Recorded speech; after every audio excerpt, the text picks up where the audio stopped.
राधे राधे, हरे कृष्ण। आप सभी का दिन शुभ हो। आज दिनांक है 1 नवंबर और दिन है शनिवार और आज है कार्तिक मास के शुक्ल पक्ष की दशमी और एकादशी तिथि। दशमी तिथि आज सुबह 9:11 तक रहेगी। इसके बाद में एकादशी तिथि प्रारंभ हो जाएगी और आज भद्रा भी लग रही है। भद्रा का वास मृत्युलोक में रहेगा, जिस कारण ये भद्रा सभी शुभ मांगलिक कार्यों के लिए अशुभ रहेगी। राहु काल सुबह 9 बजे से 10:30 बजे तक रहेगा। ब्रह्म मुहूर्त सुबह 5 बजे से 5:48 तक रहेगा। सूर्योदय सुबह 6:36 पर और सूर्यास्त होगा शाम 5:44 पर। भद्रा काल शनिवार को रात 8:27 से लेकर अगले दिन सुबह 7:31 तक होगा। आप अगर एकादशी का व्रत रखते हैं तो हमारे चैनल पर एकादशी की कथा भी सुनाई गई है, आप सुन सकते हैं। अब सुनिए कार्तिक मास महात्म्य का 26वां अध्याय और उसके बाद आज आप कार्तिक स्नान की सभी कथाएं सुनेंगे। बड़े मनोयोग पूर्वक नारद जी से ये कथाएं महाराज पृथु सुन रहे थे। नवमी की कथा सुनने के बाद महाराज पृथु ने नारद जी से कहा, हे देवर्षि, भीष्म पंचक व्रत जो कि भगवान को अत्यंत प्रिय है, किस कारण प्रसिद्ध हुआ? मेरी यह जानने की प्रबल इच्छा है। नारद जी ने कहा, हे राजन, यह व्रत अनादिकाल से था, परंतु बीच में लुप्त हो गया था। दोबारा ये कब और कैसे प्रारंभ हुआ, इसकी कथा सुनो। इस युग में भगवान श्री कृष्ण ने भीष्म पितामह को यह व्रत बताया था और उन्होंने सर्वप्रथम इसे किया था। इस कारण यह व्रत भीष्म पंचक के नाम से प्रसिद्ध हुआ। हे राजा पृथु, महाभारत युद्ध से पहले पांडवों की ओर से जब भगवान श्री कृष्ण कौरवों को समझाने के लिए गए, तब सर्वप्रथम वह विदुर जी के पास पहुंचे। विदुर जी ने उनका अत्यंत आदर सत्कार किया। इसके बाद श्री कृष्ण भीष्म जी के पास गए। वहां जाकर कुशल क्षेम के बाद श्री कृष्ण ने अपने आने का संपूर्ण वृतांत भीष्म जी को सुनाया। तब भीष्म जी कहने लगे, भगवान, तीनों लोकों के स्वामी होते हुए भी आप केवल पांडवों की ओर से ही दूत बनकर क्यों आए हैं और पांडवों के प्रति आपका इतना प्रेम होने का क्या कारण है? तीनों लोग तो आपके वश में हैं। तब पांडवों ने ऐसा कौन सा व्रत, तप, दान, पुण्य या यज्ञ किया है, अथवा उनके पास ऐसा क्या वशीकरण है जिसके कारण आप उनके वश में हो गए हैं? भगवान श्री कृष्ण ने तब मुस्कुराकर उत्तर दिया, हे गंगा पुत्र, यद्यपि यह रहस्य अत्यंत गुप्त है, फिर भी मैं इसे तुमसे कहता हूं। पूर्व जन्म में उन 5 भाइयों ने एक ऐसा व्रत किया था जो मुझको अत्यंत प्रिय है। इसी कारण मैं उनके वशीभूत हूं। अब तुम उस व्रत का वृतांत सुनो। अत्यंत प्राचीन काल में उज्जैन नामक नगरी में कवि, शुचि, दृढ़, दंत तथा हंस नामक 5 ब्राह्मण रहते थे। वे सभी वेदों के ज्ञाता, युवा, रूपवान तथा गंधर्व विद्या में अत्यंत निपुण थे। वे सभी दिशाओं में भ्रमण करके अपनी गान विद्या द्वारा पर्याप्त धन प्राप्त किया करते थे। एक बार वे मथुरा नगरी में सुवीर नामक राजा के दरबार में पहुंचे। संगीत कला में निपुण होने के कारण उन्होंने राजसभा में इसका प्रदर्शन करने की इच्छा प्रकट की। वे 4 दिन उपवास और परम पवित्र यमुना जी में स्नान करते रहे। फिर उन्होंने किसी से राजा का संपूर्ण वृतांत पूछा। उसने बताया कि राजा की कादंबरी नामक अत्यंत सुंदर भोग पत्नी है। वे संगीत विद्या में निपुण, मधुर कंठी, नृत्य में अत्यंत प्रवीण, रूप, लावण्य तथा यौवन में अद्वितीय है। वह प्रतिदिन राजा के सम्मुख एकांत में नृत्य तथा गायन करती है। ये सुनकर वे 5 एक ऐसे स्थान पर जाकर खड़े हो गए जहां कादंबरी के नृत्य तथा ताल के स्वर सुनाई पड़ते थे। इसके बाद राजा के पास आने जाने वालों से कहने लगे, बड़े दुख की बात है कि आपके राजा के पास नृत्य कला जानने वाला कोई नहीं है। वीणा में तार बराबर नहीं है, 2 तार ढीले हैं। यहाँ तक कि बाजे की धुन के अनुसार नृत्य भी शुद्ध नहीं है। ये बात किसी ने राजा से जाकर कह दी। राजा ने जहां पर कि कादम्बरी का नृत्य हो रहा था वहां उन पांचों को बुलवाया। वहां पहुंचकर उन्होंने राजा को आशीर्वाद दिया और राजा के निकट ही बैठ गए। कादम्बरी ने उनको संगीत विद्या में अत्यंत निपुण समझकर अपना विशिष्ट नृत्य किया। जब उसने चक्र में ताल दिया तो उन ब्राह्मणों ने उसको रोका। उसने चक्र छोड़कर यथा योग्य ताल दिया, मगर चक्र खंडित नहीं किया। कादम्बरी के इस गुण और उसकी रूप माधुरी को देखकर पांचों ही उस पर मोहित हो गए। कादम्बरी भी उन पांचों को देखकर उन पर मोहित हो गई। फिर उसने रात्रि के समय गुप्त रूप से अपनी एक सहेली के साथ उन पांचों को यह संदेश भेजा कि तुम में से एक प्रतिदिन नगरी के उत्तर की ओर यमुना नदी तट के समीप लताओं से घिरे निर्जन अनंत नामक तीर्थ में मेरे पास आकर अपनी अपनी विद्या तथा गुण का प्रदर्शन करो। उस समय मैं भी वीणा तथा राग का कौशल दिखलाऊंगी। आगे की घटनाएं सुनाते हुए भगवान ने कहा, एक ब्रह्मचारी जो मेरा भक्त था, दुष्ट संगति से बचने के लिए गांव से अत्यंत दूर रहता था। उन दिनों वह भीष्म पंचक व्रत करके मंदिर में मेरा पूजन किया करता था। कार्तिक शुक्ला एकादशी के दिन उन संगीतज्ञ ब्राह्मणों में से कवि नाम का बड़ा भाई भी उस मंदिर में आया। कादम्बरी भी वहां पर पहुंच गई। वहां मेरे भक्त ने जिस प्रकार पूजन किया, कवि नामक ब्राह्मण ने भी वैसा ही किया। उसके बाद वीणा लेकर गायन प्रारंभ कर दिया। मेरा भक्त क्योंकि अपने मन पर विजय प्राप्त कर चुका था, इस कारण गायन सुनकर उसे क्रोध नहीं आया। कादम्बरी और कवि समस्त रात्रि गायन और नृत्य करते रहे। प्रातःकाल ब्रह्मचारी भक्त को गोबर का आचमन करते देखकर कवि ने भी वैसा ही किया। इसके बाद कादम्बरी अपने महल में चली गई। ब्रह्मचारी की संगति और रात्रि जागरण के कारण कवि के समस्त पाप दूर हो गए। अतः द्वादशी के दिन वह अपना समस्त द्रव्य दान करके विरक्त हो गया। दूसरे दिन शुचि आया। उसने भी रात्रि भर कादम्बरी के साथ नृत्य और गायन किया और ब्रह्मचारी की तरह पूजन करके गौमूत्र का आचमन किया। प्रातःकाल होते ही वह भी अपना संपूर्ण धन दान करके सन्यासी हो गया। उसने निश्चय किया कि जिस प्रकार कादम्बरी के नृत्य गायन और रूप को देखकर ब्रह्मचारी का मन भी चलायमान नहीं हुआ, उसी प्रकार मुझे भी अपने मन को वश में करना चाहिए। तीसरे दिन त्रयोदशी को दृढ़ नामक वाला भाई कादम्बरी से मिलने आया और समस्त रात्रि नृत्य और गायन करने के बाद ब्रह्मचारी की तरह ही उसने भी पूजा की और गो दुग्ध का आचमन किया। दोनों भाइयों के समान वो भी विरक्त होकर सन्यासी बन गया। अगले दिन अर्थात चतुर्दशी को मंदिर में चौथा भाई दंत आया और पूर्ववर्ती बंधुओं के समान कादम्बरी के साथ रात्रि भर नृत्य और गायन करके ब्रह्मचारी से बचे घी का पान करके मन शुद्ध हो जाने के कारण वह भी विरक्त हो गया। सबसे अंत में अर्थात पूर्णिमा को हंस नामक सबसे छोटे भाई ने आकर ब्रह्मचारी को प्रणाम किया और यमुना में स्नान करके आंवले के वृक्ष के नीचे श्राद्ध कर्म किया और बाद में अपने भाइयों के समान ही वह भी विरक्त हो गया। इस प्रकार पांचों भाइयों ने एक एक दिन यह व्रत किया। कथा समाप्त करते हुए भगवान कृष्ण ने कहा, हे भीष्म, कार्तिक मास में हमारा पूजन और दान पुण्य करने से करोड़ों यज्ञों के समान फल प्राप्त होता है। उधर राजा ने नित्य प्रति रात्रि में कादम्बरी के मंदिर में जाने का समाचार पाकर उसे महल में ही बंद कर दिया ताकि वह महल में ना जा सके, और हुआ भी यही, वह मंदिर में नहीं जा सकी। कार्तिक मास में हमारे सामने नृत्य गायन करने के कारण वही कादम्बरी अपने अगले जन्म में द्रौपदी हुई। हंस नाम वाला ब्राह्मण आंवले के वृक्ष के नीचे श्राद्ध आदि करने के कारण युधिष्ठिर हुआ।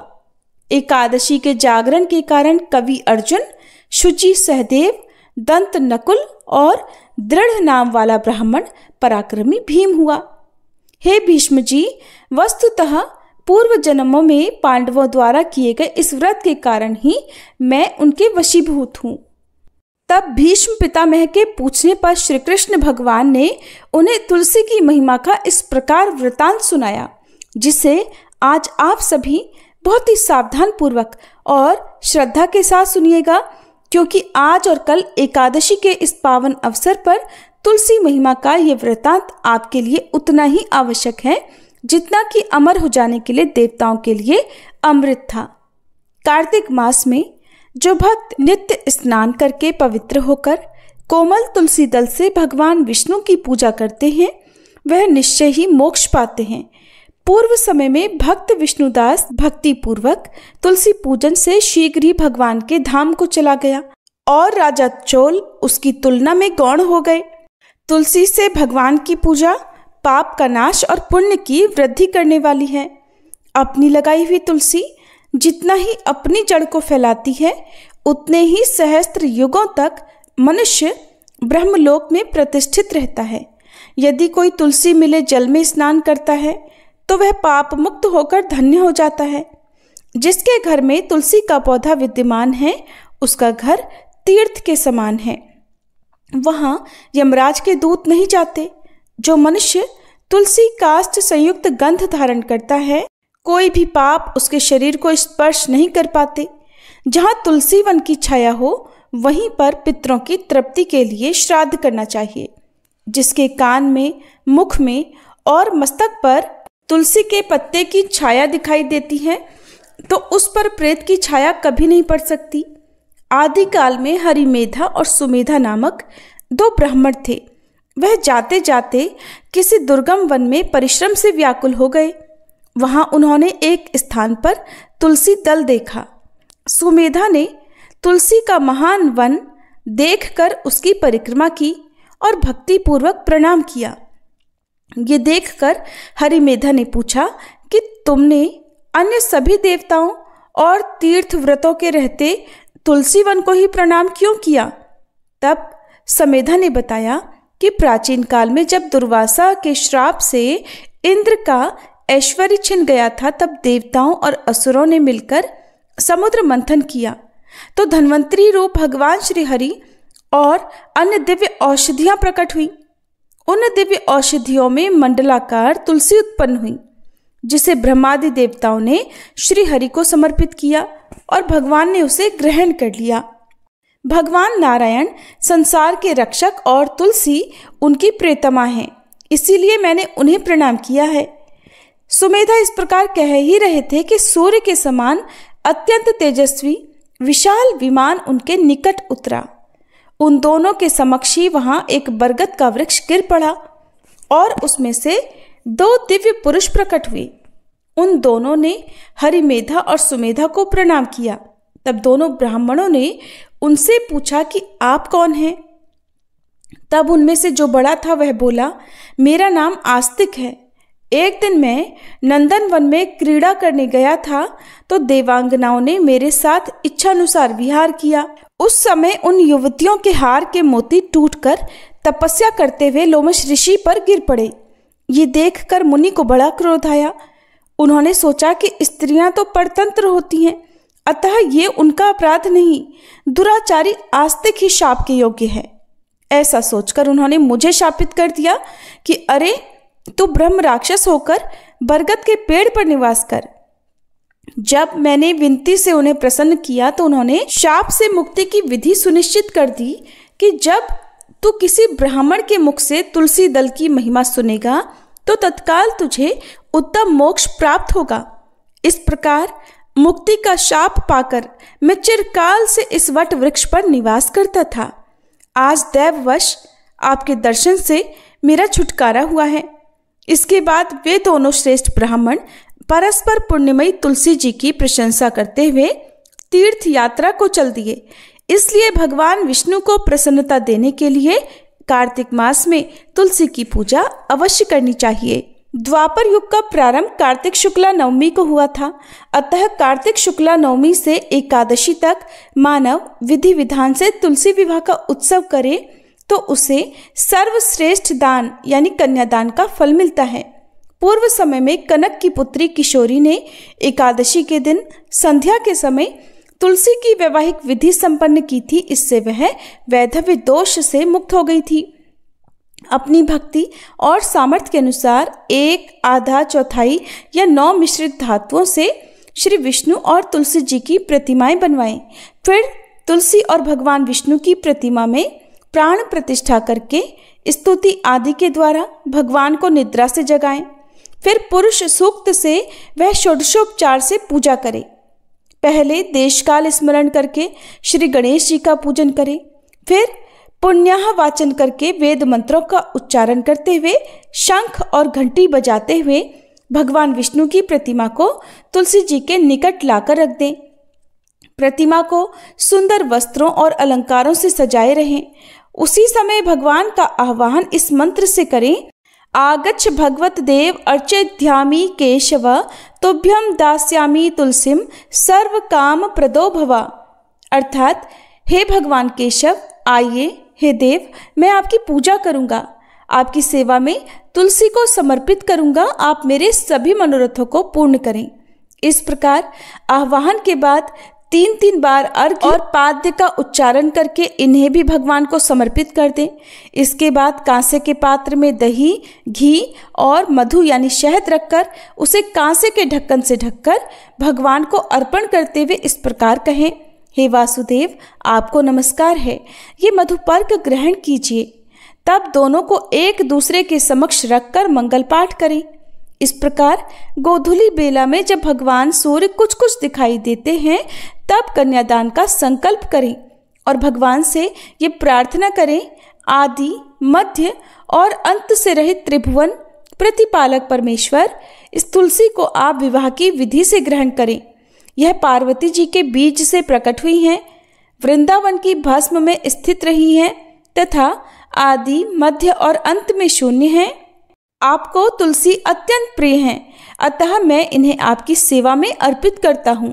मैंने जल के घड़ों से सींचकर और अन्य सभी प्रकार की सेवाएं करके अपनी पुत्री की तरह इन्हें पाला पोसा और बढ़ाया है और आपकी तुलसी मैं आपको ही दे रहा हूँ।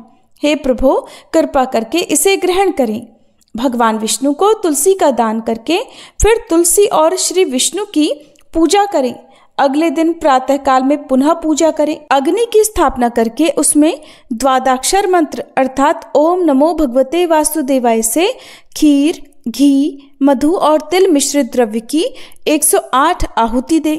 आप चाहें तो आचार्य से होम की शेष पूजा करवा सकते हैं। तब भगवान से प्रार्थना करके कहें, प्रभु, आपकी प्रसन्नता के लिए मैंने यह व्रत किया, इसमें जो कमी रह गई हो वह आपके प्रसाद से पूर्णता को प्राप्त हो जाए। अब आप तुलसी जी के साथ वैकुंठ धाम में पधारें। आप मेरे द्वारा की गई पूजा से सदा संतुष्ट रहकर मुझे कृतार्थ करें। इस प्रकार व्यक्ति तुलसी विवाह का पारायण करके भोजन करे और भोजन के बाद तुलसी के अपने आप गिरे हुए पत्तों को खाकर सब पापों से मुक्त होकर भगवान के धाम को प्राप्त होता है। भोजन में आंवला और बेर का फल खाने से उच्छिष्ट दोष मिट जाता है। तुलसी दल और पत्तियां जब भी तोड़नी हो तो उसके लिए वैधृति और व्यतिपात इन 2 योगों में, मंगल, शुक्र और रवि इन 3 वारों में, द्वादशी, अमावस्या और पूर्णिमा इन 3 तिथियों में, संक्रांति और जन्म तथा मरण छूत यानी सूतक में तुलसी दल तोड़ना मना है। संक्रांति, अमावस्या, द्वादशी, रात्रि और दोनों संध्याओं में भी तुलसी दल कभी न तोड़े। किंतु तुलसी के बिना भगवान की पूजा पूर्ण नहीं मानी जाती, इसलिए निषेध समय में तुलसी वृक्ष से स्वयं गिरी हुई पत्ती से पूजा करें। पहले दिन के पवित्र स्थान पर रखे हुए तुलसी दल से भी भगवान की पूजा की जा सकती है। शालिग्राम जी की पूजा के लिए वर्जित तिथियों में भी तुलसी तोड़ी जा सकती है, लेकिन बिना स्नान के और जूता पहनकर भी कभी तुलसी ना तोड़ें। तुलसी का एक एक पत्ता ना तोड़कर पत्तियों के साथ अग्रभाग को तोड़ना चाहिए। तुलसी की मंजरी सब फूलों से बढ़कर मानी जाती है। मंजरी तोड़ते समय उसमें पत्तियों का रहना भी आवश्यक माना जाता है।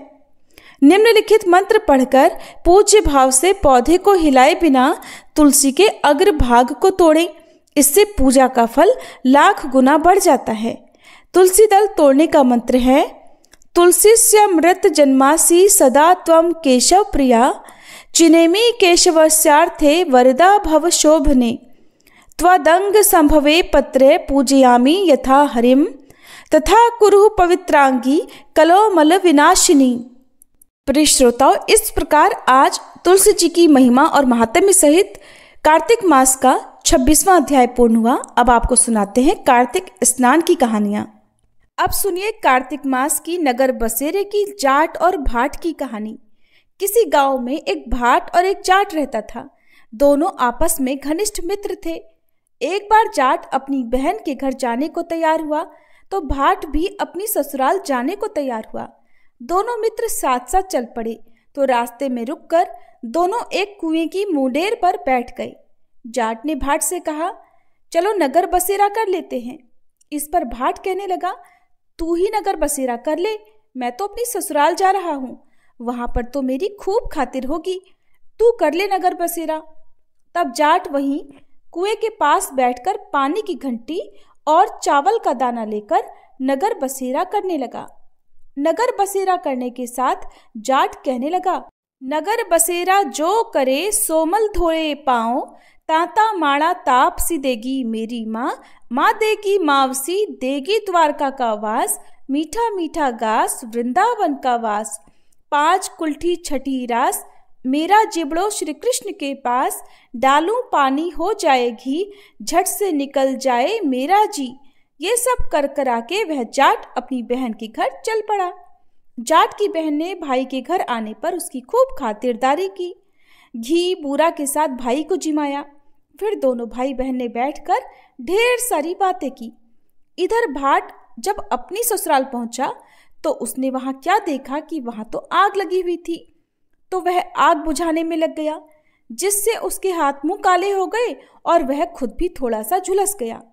न तो ससुराल में किसी ने रोटी के लिए पूछा, न किसी ने पानी के लिए। तब एक पड़ोसन आई तो उसने भाट की सास को कहा, जमाई आया है, जरा उसकी आवभगत कर लो। तो भाट की सास बोली, सब कुछ तो जल गया है, मैं आवभगत कहाँ से करूं। तब पड़ोसन ने ही भाट को एक रोटी के साथ छाछ दी। उसने वही खाकर गुजारा किया। शाम को वह दोनों मित्र फिर से अपने घर की ओर चल पड़े और रास्ते में एक जगह मिल गए और एक दूसरे का हाल पूछा। तो भाट बोला, क्या बताऊं भाई, मेरी ससुराल में तो आग लगी हुई थी, आग बुझाते बुझाते मैं तो खुद काला हो गया, ना तो मुझे वहां रोटी मिली ना पानी। तब जाट ने बताया, मेरी तो बहुत खातिर हुई। फिर बोला, मैंने कहा था ना कि नगर बसेरा कर ले, अब कर ले। लेकिन भाट ने फिर से मना कर दिया। कहने लगा, तेरी मावसी है, पता नहीं रोटी दे या ना दे, तेरी तो माँ है, दही की छुछली चूरमा का पेड़ा धरा पाएगा। भाट ने फिर नगर बसेरा नहीं किया, लेकिन जाट ने कर लिया। नगर बसेरा जो करे सोमल धोवे पाँव, ताता माड़ा तापसी देगी मेरी माँ, माँ देगी मावसी देगी द्वारका का वास, मीठा मीठा गास वृंदावन का वास, 5 कुल्ठी छठी रास, मेरा जिबड़ा श्री कृष्ण के पास, डालू पानी हो जाएगी झट से निकल जाए मेरा जी। ऐसा करके वह वहां से चल पड़ा। घर पहुंचते ही जाट की मौसी ने बहुत लाड़ प्यार किया। उधर भाट घर पहुंचा तो उसकी भैंस खो गई थी। बाप एक लाठी रखे तो दूसरी उठाए और कहने लगा, ससुराल गया तो आग लगा दी, अब यहाँ पहुंचा तो भैंस खो दी। बाप ने कहा, पहले भैंस लेकर आ, तभी तुझे रोटी पानी मिलेगा। अब वह बेचारा भाट सारा दिन भैंस ढूंढता फिरा, लेकिन उसे भैंस कहीं नहीं मिली। फिर जाट और भाट की भेंट फिर से बाजार में हो गई। जाट ने भाट के हालचाल पूछे तो भाट बोला, क्या बताऊं भाई, ससुराल गया तो वहां आग लग गई, घर पहुंचा तो यहाँ आते ही भैंस खो गई। बस उसी दिन से मैं अपनी खोई हुई भैंस ढूंढ रहा हूँ। रोटियों का तो पूछो ही मत, पानी तक बड़ी मुश्किल से मिल रहा है। जाट ने कहा, मैंने तो पहले ही कहा था नगर बसेरा कर ले। अब की बार जाट की बात सुनकर बाट बोला कि अगर तेरे नगर बसेरे में इतनी ताकत है तो चल अब कर लेते हैं नगर बसेरा। फिर दोनों मित्रों ने बैठकर नगर बसेरा किया। दोनों कहने लगे, नगर बसेरा जो करे सोमल धोवे पाँव, ताता माणा तापसी देगी मेरी माँ, माँ देगी मावसी, देगी द्वारका का वास, मीठा मीठा घास वृंदावन का वास। 5 कुल्ठी छठी रास, मेरा जिबड़ा श्री कृष्ण के पास, डालू पानी हो जाएगी, झट से निकल जाए मेरा जी। दोनों ने नगर बसेरा किया। इसके बाद भाट जैसे ही कुछ कदम आगे बढ़ा तो वहां पर उसको उसकी खोई हुई भैंस मिल गई, जिसे लेकर वह बहुत खुशी से अपने घर पहुंचा। घर पहुंचते ही माँ ने कहा, लड़के को आते ही घर से निकाल दिया, सारा दिन से भूखा प्यासा भटक रहा होगा। ऐसा कहकर उसकी माँ ने उसको खूब खिलाया पिलाया, लाड़ किया। और इस घटना के बाद से सारे नगर में ढिंढोरा पिटवा दिया गया कि कार्तिक में सब कोई अपने पीहर या सासरे आते जाते नगर बसेरा जरूर करे। जैसे भाट को नगर बसेरा करने का फल मिला, वैसा ही हर किसी को मिले। ये थी नगर बसेरे की कहानी। अब सुनिए कार्तिक मास की पंच भीखू की कहानी। पंच भीखू व्रत कार्तिक मास के अंतिम 5 दिनों में रखा जाता है और उस समय इस कहानी को अवश्य ही कहना या सुनना चाहिए। और पूरे कार्तिक मास भी पंच भीखू की कहानी कहने और सुनने का नियम है। पंच भीखू की कहानी के अनुसार किसी गांव में एक साहूकार था। उसका एक बेटा और बहू भी थे। बहू कार्तिक मास में रोज सवेरे उठकर गंगा स्नान के लिए जाती थी। सुबह जल्दी जाते समय वह किसी भी पराये पुरुष का मुंह नहीं देखती थी। एक राजा का बेटा भी सुबह सवेरे गंगा स्नान के लिए जाता था। वह हैरान होता कि मैं इतनी जल्दी उठता हूँ स्नान करने के लिए, लेकिन कोई और भी है जो मुझसे भी जल्दी उठकर स्नान कर लेता है। कार्तिक माह के 5 दिन बचे थे कि एक दिन साहूकार की बहू तो स्नान करके वापस जा रही थी और उसी समय राजा का बेटा भी स्नान करने के लिए आ रहा था। आवाज सुनकर बहू जल्दी जल्दी जाने लगी, लेकिन जल्दबाजी में उसकी माला मोजड़ी छूट गई। राजा के बेटे ने उसकी माला मोजड़ी उठा ली और सोचने लगा कि जिस स्त्री की यह माला मोजड़ी इतनी सुंदर है, वो स्त्री स्वयं कितनी सुंदर होगी। और उसने पूरे नगर और गांव में मुनादी करवा दी कि जिसकी यह माला मोजड़ी है वह 5 रात मेरे पास आएगी। जब ये सूचना साहूकार की बहू को मिली तो उसने कहलवा दिया कि मैं 5 रात आऊंगी, लेकिन किसी को साख भरने बैठा देना। राजा के बेटे ने एक तोते को पिंजरे में बंद करके गंगा जी के किनारे एक पेड़ पर टांग दिया। बहू सुबह के समय आई, पहली पैड़ी पर पैर रखा और बोली, हे कार्तिक के ठाकुर राई दामोदर, 5 पांडु छठे नारायण, भीखम राजा, उस पापी को नींद आ जाए। और ऐसा कहते ही राजा के बेटे को नींद आ गई। बहू स्नान करके जाने लगी तो तोते से बोली, सुवा सुवा तेरे गल डालूंगी हीरा, मेरी साख भरियो वीरा। सुवा बोला, कोई वीर भी साख भरता है क्या? तो वह फिर बोली, सुवा सुवा सुबह तेरे पग घालूंगी नेवर, साख भरियो मेरे देवर। सुवा ने कहा, ठीक है भाभी, मैं तेरी साख रखूंगा। बहू तो कहकर चली गई। इधर राजकुमार हड़बड़ा कर उठ बैठा और सुवा से बोला, सुवा सुवा वो आई थी क्या? कैसी दिखती थी? सुवा बोला, आभा की सी बिजली, होली की सी झल, केला की सी कामनी, गुलाब का सा रंग। राजकुमार ने सुना तो सोचा कि आज तो मैं अपनी उंगली में चीरा लगाकर बैठूंगा, इससे मुझे नींद नहीं आएगी। दूसरे दिन वह सवेरे सवेरे उंगली चीर कर बैठ गया। जब साहूकार की बहू आई तो भगवान से प्रार्थना करने लगी। राजकुमार को फिर से नींद आ गई और बहू नहा धोकर चली गई। इसके बाद उठकर राजकुमार ने तोते से पूछा तो तोते ने सारी बात बता दी। अब राजकुमार बोला कि आज तो मैं आंखों में मिर्ची डालकर बैठूंगा। अब राजकुमार ने तीसरी रात को आंखों में मिर्ची डाली और बैठ गया। सारी रात वह दर्द में तड़पता रहा। साहूकार की पुत्रवधू फिर आई और प्रार्थना करने लगी, हे कार्तिक के ठाकुर राई दामोदर, 5 पांडु छठे नारायण, भीखम राजा, उस पापी को नींद आ जाए। राजा के बेटे को फिर नींद आ गई। अगली सुबह राजकुमार ने तोते से फिर पूछा, वह आई थी क्या? तो तोते ने सारी बात बतला दी, हाँ आई थी। अब राजकुमार ने सोचा कि आज रात को तो मैं ठंड में बैठा रहूंगा। राजकुमार ठंड में सारी रात कांपता रहा और सुबह ब्रह्म मुहूर्त में उसे नींद आ गई। साहूकार की बहू चौथे दिन सुबह सवेरे आई, पहली पैड़ी पर पैर रखा और फिर से बोली, हे कार्तिक के ठाकुर राई दामोदर जी, पांचों पांडु, छठे नारायण, भीखम राजा, उस पापी को नींद आ जाए। राजकुमार को फिर नींद आ गई। सुबह राजकुमार ने तोते से फिर पूछा, आई थी क्या? तो तोते ने सारी बात बतला दी। हाँ, आई थी। अब तो चारों रातें निकल गई। राजकुमार ने सोचा, आज की तो आखिरी रात है, आज तो मैं अपनी अंगुली जला लूंगा, जलन से मुझे नींद नहीं आएगी। और फिर उसने अपनी अंगुली जला ली। सारी रात जलन से वह तड़पता रहा। क्योंकि साहूकार की बहू पतिव्रता थी, इसलिए ठाकुर जी ने उस पर कृपा की और ठाकुर जी की कृपा से राजकुमार को सुबह नींद आ गई। साहूकार की बहू 5वें दिन सुबह के समय आई और पहली पैड़ी पर पैर रखा और बोली, हे कार्तिक के ठाकुर राई दामोदर जी, हे भगवान, आपने मेरी इतने दिन लाज रखी है, आज भी रख लेना, उस पापी को नींद आ जाए। राजकुमार को फिर नींद आ गई। साहूकार की बहू ने तोते से कहा, हे सुआ, उस पापी से कह देना मेरी माला मोजड़ी मेरे घर पहुंचा दे। ऐसा कहकर बहू चली गई। इधर राजकुमार हड़बड़ा कर उठ बैठा। राजकुमार ने तोते से फिर पूछा, क्या वह आई थी? तो तोते ने फिर से कह दिया, हाँ आई थी, लेकिन उसने अपनी माला मोजड़ी मंगवाई है। राजकुमार को पतिव्रता स्त्री के सत को भंग करने का विचार करने के कारण कोढ़ हो गया। राजा ने बहुत सारे वैद्यों को बुलाकर राजकुमार का इलाज करवाया, परंतु किसी भी दवा का कोई भी असर राजकुमार पर नहीं हुआ। तब राजा ने आचार्यों को बुलवाया और इसका कारण पूछा।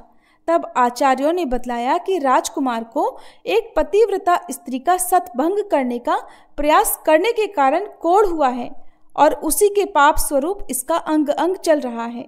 राजा ने जब राजकुमार के ठीक होने का उपाय पूछा तो उन्होंने बताया कि यह उस साहूकार की बहू को धर्म की बहन बनाए और रोज उसके स्नान किए हुए जल से यदि स्नान करे तभी ये ठीक हो सकता है।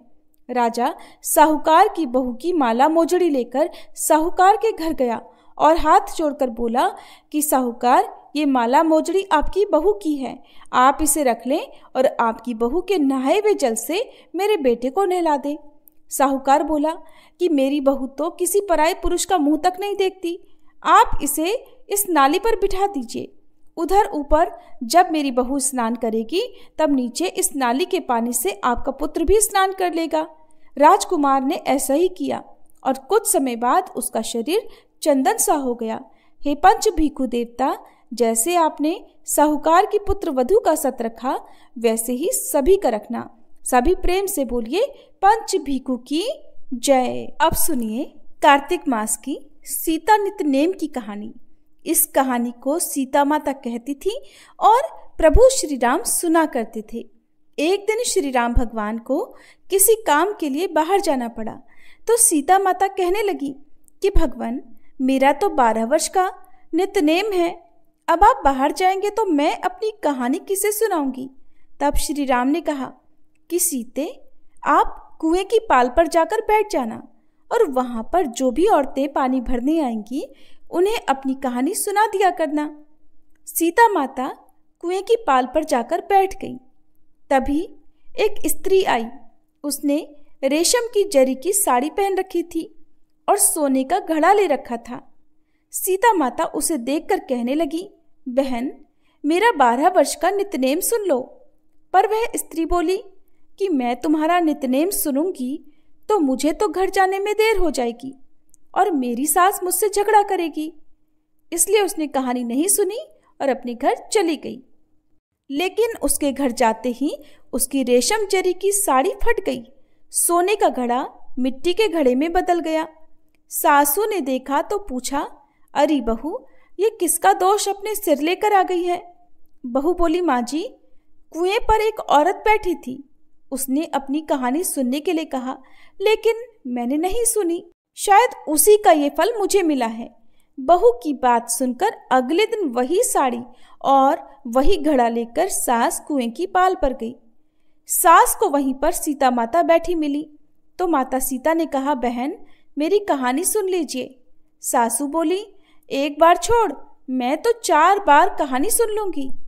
तब सीता माता बोली, राम आए लक्ष्मण आए, देश के पुजारी आए, नित नेम का नेम लाए, आओ राम बैठो राम, तपी रसोई जीमो राम, माखन मिश्री खाओ राम, दूध पताशा पियो राम, सूत के पलका मोठो राम, शाल दुशाला पोठो राम, शाल दुशाला ओढ़ो राम। जब बोलूं राम ही राम, राम सवारे सबके काम, खाली घर भंडार भरेंगे, सबका बेड़ा पार करेंगे। श्री राम जय जय राम। सासू बोली, बहन कहानी तो बहुत अच्छी लगी। फिर कहानी सुनकर सासू घर चली गई और उसकी साड़ी फिर से रेशम जरी की बन गई। मिट्टी का घड़ा भी फिर वापस से सोने के घड़े में बदल गया। बहू ने देखा तो कहने लगी, सासू माँ आपने ये सब कैसे किया? सासू बोली, बहू तू दोष लगा कर आई थी और मैं अब दोष उतार कर आ रही हूँ। बहू ने पूछा कि माँ जी वह कुएं वाली स्त्री कौन है? सासू ने बताया कि वह तो सीता माता थी। वो पुराने से नया कर देती हैं, खाली घर में भंडार भर देती हैं। वह लक्ष्मी जी का वास घर में कर देती हैं और मनुष्य की जो भी इच्छा हो उसे पूर्ण कर देती हैं। बहू बोली, माँ जी फिर तो ऐसी कहानी मुझे भी सुना दो। सास बोली कि ठीक है तुम भी सुनो। फिर सास ने कहानी शुरू की। राम आए लक्ष्मण आए, देश के पुजारी आए, नित नेम का नेम लाए, आओ राम बैठो राम, तपी रसोई जीमो राम, माखन मिश्री खाओ राम, दूध बताशा पियो राम, सूत के पलका मोठो राम, शाल दुशाला पोठो राम, शाल दुशाला ओढ़ो राम। जब बोलूं राम ही राम, राम सवारे सबके काम, खाली घर भंडार भरेंगे, सबका बेड़ा पार करेंगे। बोलो श्री राम जय जय राम। कहानी सुनकर बहू बोली, माँ जी कहानी तो बहुत अच्छी है। सासू ने कहा, ठीक है अब से हम इस कहानी को रोज किया करेंगे। अब सास बहू रोज सवेरे उठती, नहाती धोती और पूजा करने के बाद नित नेम की सीता माता की कहानी कहती। एक दिन की बात है, उनके यहाँ पड़ोस की एक औरत आई और बोली कि बहन जरा सी आँच तो देना। तो बहू बोली कि आँच तो अभी हमने जलाई ही नहीं। पड़ोसन बोली, तो फिर तुम सुबह 4 बजे से उठकर क्या कर रही हो? तो उन्होंने कहा कि हम तो सुबह सुबह उठकर पूजा करते हैं, फिर सीता माता की नितनेम की कहानी कहते हैं। पड़ोसन ने उनकी बात सुनकर फिर कहा कि सीता माता की कहानी कहने से तुम्हें क्या मिला? तब वे दोनों बोली कि सीता माता की कहानी कहने से घर में भंडार भर जाते हैं, सारे काम पूर्ण हो जाते हैं, मन की इच्छा भी पूरी होती है।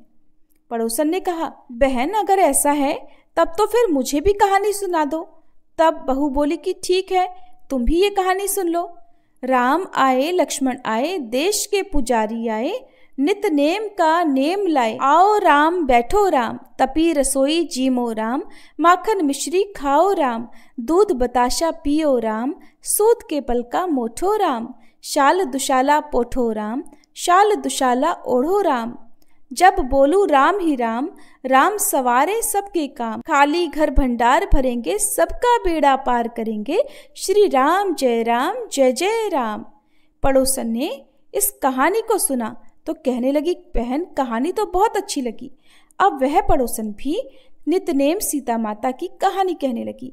कहानी कहने से सीता माता ने पड़ोसन के भी धन के भंडार भर दिए। देखते ही देखते अब तो पूरे मोहल्ले में नितनेम की कथा चल पड़ी और हर किसी की मनोकामना पूर्ण होने लगी। हे सीता माता, जैसे आपने उन सभी के भंडार भरे वैसे ही हमारे भी भरना। कहानी कहने वाले, सुनने वाले और हुंकार भरने वाले सबके भरना। सभी प्रेम से बोलिए सीता मैया की जय। कार्तिक मास में सुनी जाने वाली लपसी और तपसी की कहानी। एक बार की बात है, एक लपसी था और एक तपसी था। तपसी तो भगवान की तपस्या करता था और लपसी 1.25 सेर की लापसी बनाकर उसका भोग लगाकर जीम लेता था। एक दिन वे दोनों आपस में झगड़ा करने लगे। लपसी बोला मैं बड़ा हूँ, तपसी बोला मैं बड़ा हूँ। इतने में ही देवर्षि नारद वहां आए और बोले, तुम दोनों क्यों झगड़ा कर रहे हो? लपसी ने बताया कि हे देवर्षि मैं बड़ा हूँ, और तपसी ने कहा मैं बड़ा हूँ। तपसी बोला मैं सारा दिन भगवान की पूजा करता हूँ इसलिए मैं बड़ा हुआ। यह सुनकर नारद जी ने कहा कि मैं तुम्हारा फैसला कल कर दूंगा। कार्तिक मास चल रहा था। दूसरे दिन लपसी और तपसी नहाकर आए तो नारद जी ने 1.25 करोड़ की अंगूठी उनके आगे फेंक दी। लपसी का ध्यान उस अंगूठी पर नहीं गया। तपसी तपस्या करने बैठा तो उसे जमीन पर पड़ी हुई अंगूठी दिखाई पड़ी और उसे उसने अपने घुटने के नीचे छुपा लिया और तपस्या करने लगा। उधर लपसी लापसी बनाकर उसका भोग भगवान को लगाकर जीमने बैठ गया। इतने में ही देवर्षि नारद वहां प्रकट हुए। उन्हें देखकर दोनों ने उन्हें प्रणाम किया और फिर दोनों ने एक साथ पूछा, बताइए देवर्षि, हम दोनों में से कौन बड़ा है? फिर तपसी ने एक बार फिर कहा कि मैं बड़ा हूँ। लपसी हाथ जोड़कर खड़ा रहा। तब देवर्षि ने कहा कि मैं अभी इस बात का निर्णय किए देता हूँ। फिर देवर्षि ने तपसी को इशारा किया और कहा कि तुम जरा अपना घुटना तो उठाओ। तब तपसी के घुटने के नीचे 1.25 करोड़ की अंगूठी निकली, जिसे देखकर नारद जी बोले, ये अंगूठी तूने चुराई है, तुझे तेरी तपस्या का फल नहीं मिलेगा। तब तपसी बोला, हे नारद जी, मेरी तपस्या का दोष कैसे दूर होगा? नारद जी ने कहा, रोटी बनाकर बाटियां नहीं बनाया तो फल तुझे मिलेगा, ब्राह्मण जिमाकर दक्षिणा नहीं दी तो फल तुझे मिलेगा, साड़ी देकर ब्लाउज नहीं दिया तो फल तुझे मिलेगा, और जो दिए से दिया जलाए उसका फल तुझे मिलेगा। सब व्रत त्योहारों की कहानी सुनने के बाद जो तेरी कहानी ना सुने उसका फल तुझे मिलेगा। तब से लपसी तपसी की कहानी सुनी और सुनाई जाती है। कहानी सुनने के बाद कहा जाता है, लपसी को फल लपसी न हो जियो, तपसी को फल तपसी न हो जियो, महा की कहानी कथा को फल महाने हो जियो।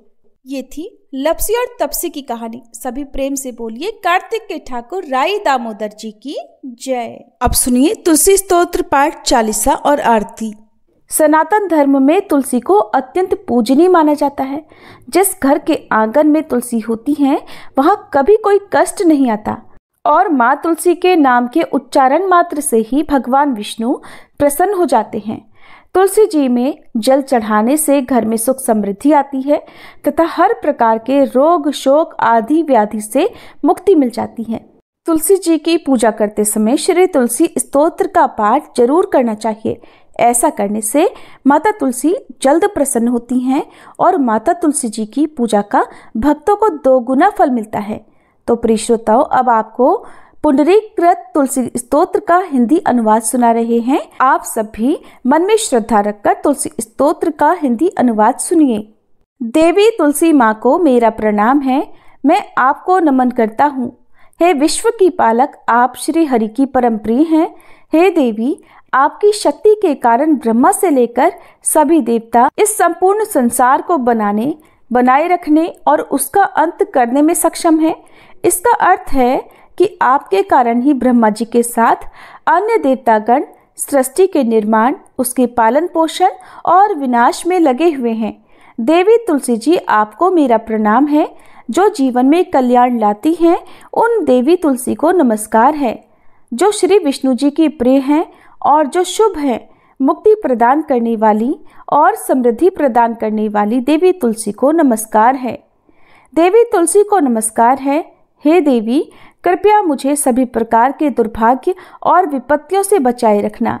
हे देवी, आपकी महिमा का वर्णन करना, यहाँ तक कि आपका स्मरण मात्र ही मनुष्य को पवित्र बना देता है। देवी तुलसी जी को प्रणाम।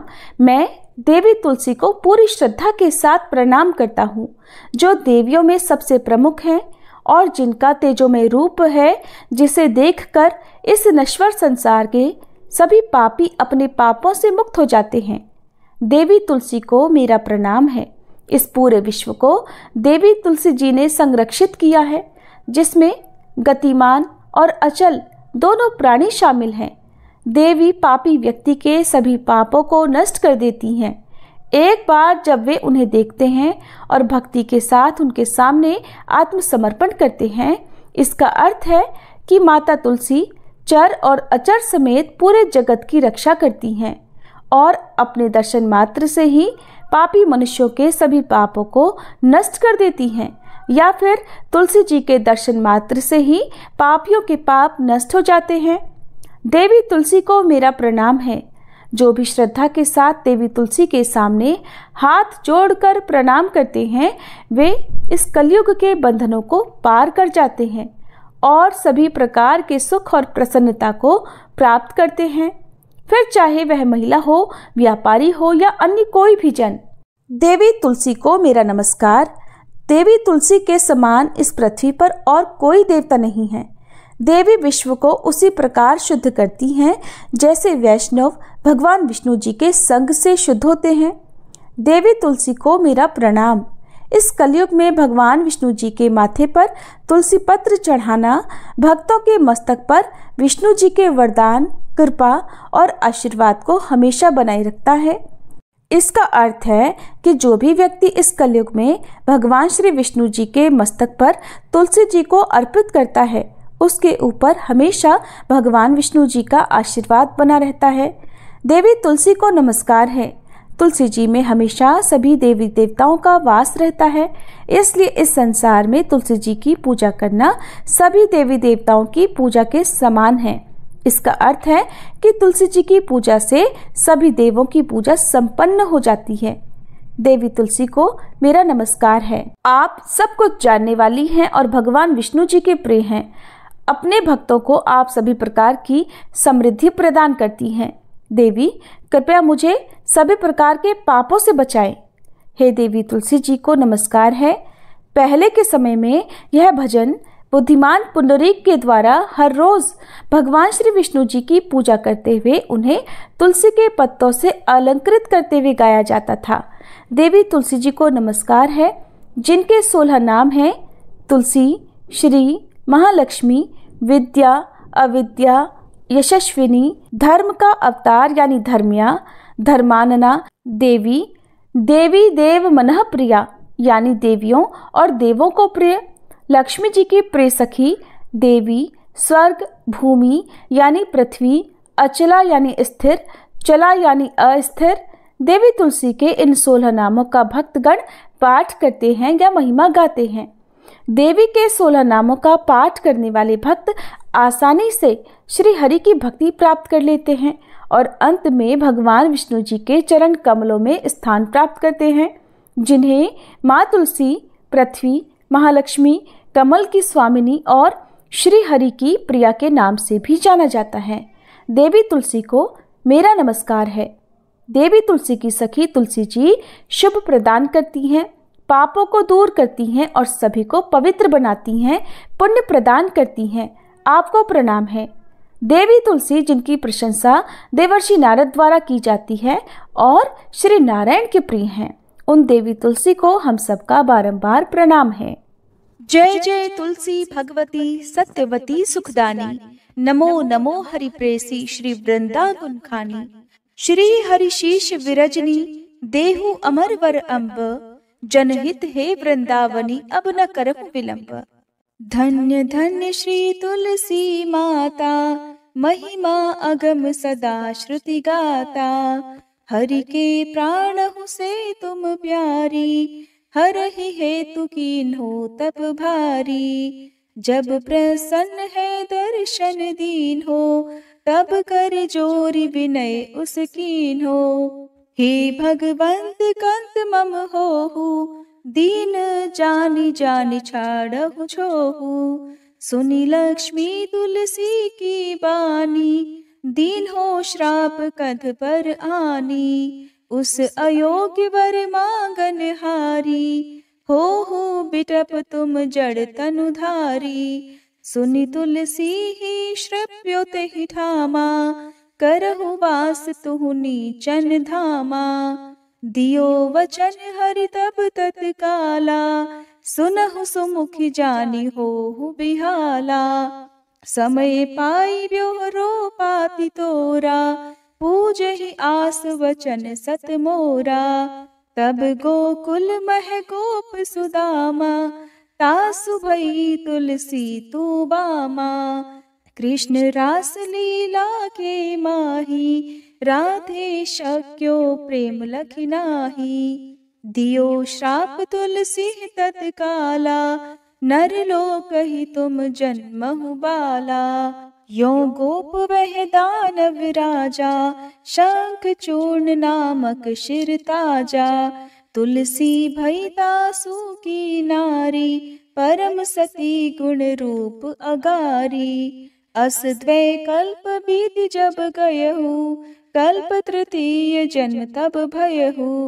वृंदा नाम भयो तुलसी को, असुर जलंधर नाम पति को। कर अति द्वंद अतुल बल धामा, कीन्हा शंकर से संग्रामा। जब निज सैन्य सहित शिव हारे, मरहि न तब हर हर ही पुकारे। पतिव्रता वृंदाती नारी, को न सके पति ही संहारी। तब जलंधर ही भेष बनाई, वृंदा ढिग हरि पहुँचो जाई। शिव हित लहि करि कपट प्रसंगा, कियो सतीत्व धर्म तो ही भंगा। भयो जलंधर कर संहारा, सुनी उर शोक उपारा।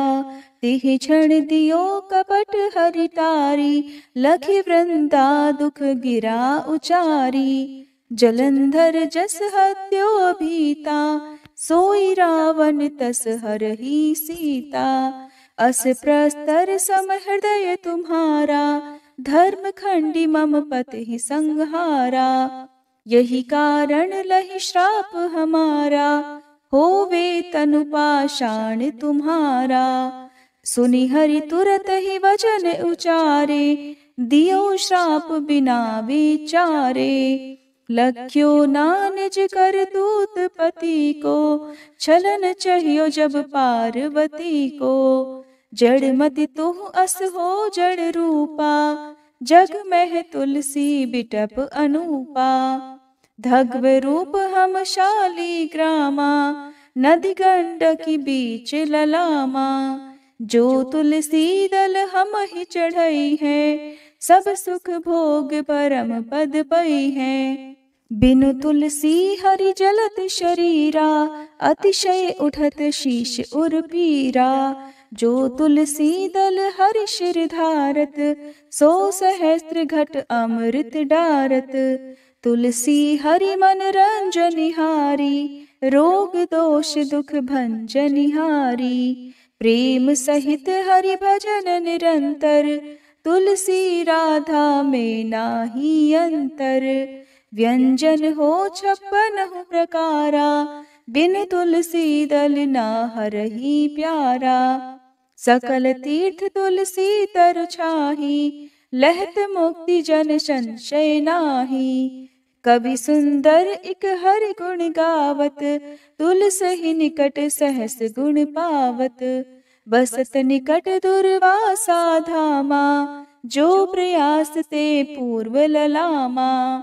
पाठ करहि जो नित नर नारी, हो ही सुख भाषहि त्रिपुरारी। तुलसी चालीसा पढ़ी तुलसी तरु गृहधारी, दीप दान करी पुत्र फल पावहि बंध्यु नारी। सकल दुख दरिद्र हरिहार वै परम प्रसन्न, आशय धन जन लड़ही कर बसहि पूर्णा अत्र। लाही अभिमत फल जगत मह लाही पूर्ण सब काम, जेहि दल अर्पहि तुलसी तह सहस बसहि हरि राम। तुलसी महिमा नाम लख, तुलसी सूत सुख राम। मानस 40 रच्यो जग मह तुलसीदास। प्रेम से बोलिए तुलसी महारानी की जय। तुलसी महारानी नमो नमो, हर की पटरानी नमो नमो। तुलसी महारानी नमो नमो, धन तुलसी पूरण तप कीनो। शालिग्राम बनी पटरानी नमो नमो। तुलसी महारानी नमो नमो, हर की पटरानी नमो नमो। जाके पत्र मंजरी कोमल, श्रीपति कमल चरण लपटानी नमो नमो। तुलसी महारानी नमो नमो, हरि की पटरानी नमो नमो। कौन महीने बोई रानी तुलसा, कौन महीने हुई हरियाली नमो नमो। तुलसी महारानी नमो नमो, हर की पटरानी नमो नमो। कौन महीने हुई तेरी पूजा, कौन महीने हुई पटरानी नमो नमो। तुलसी महारानी नमो नमो। आषाढ़ मास में बोई रानी तुलसा, सावन महीने हुई हरियाली, नमो नमो तुलसी महारानी, नमो नमो हरि की पटरानी, नमो नमो। कार्तिक मास में हुई तेरी पूजा, मंगसिर मास हुई पटरानी, नमो नमो तुलसी महारानी, नमो नमो हर की पटरानी, नमो नमो। धूप दीप नैवेद्य आरती, पुष्पन की वर्षा बरसानी, नमो नमो तुलसी महारानी, नमो नमो हर की पटरानी, नमो नमो। 56 भोग 3600 व्यंजन, बिन तुलसी हरि एक न मानी, नमो नमो तुलसी महारानी, नमो नमो हरि की पटरानी, नमो नमो। जो तुलसी को सवेरे गाए, श्री कृष्ण के दर्शन पाए, नमो नमो तुलसी महारानी, नमो नमो हर की पटरानी, नमो नमो। जो तुलसी को दोपहर गाए, खीर खांड का भोग लगाए, नमो नमो तुलसी महारानी, नमो नमो हर की पटरानी, नमो नमो। जो तुलसी को सांझ को गाए, श्री कृष्ण की आरती उतारे, नमो नमो तुलसी महारानी, नमो नमो हर की पटरानी, नमो नमो। जो तुलसी को रात को गाए, श्री कृष्ण के चरण दबाए, नमो नमो तुलसी महारानी, नमो नमो हर की पटरानी, नमो नमो। सब सखी मैया तेरो यश गावे, भक्ति दान दी जय महारानी, नमो नमो तुलसी महारानी, नमो नमो हर की पटरानी, नमो नमो तुलसी महारानी, नमो नमो हर की पटरानी, नमो नमो। प्रेम से बोलिए श्री कृष्ण भगवान की जय, तुलसी महारानी की जय।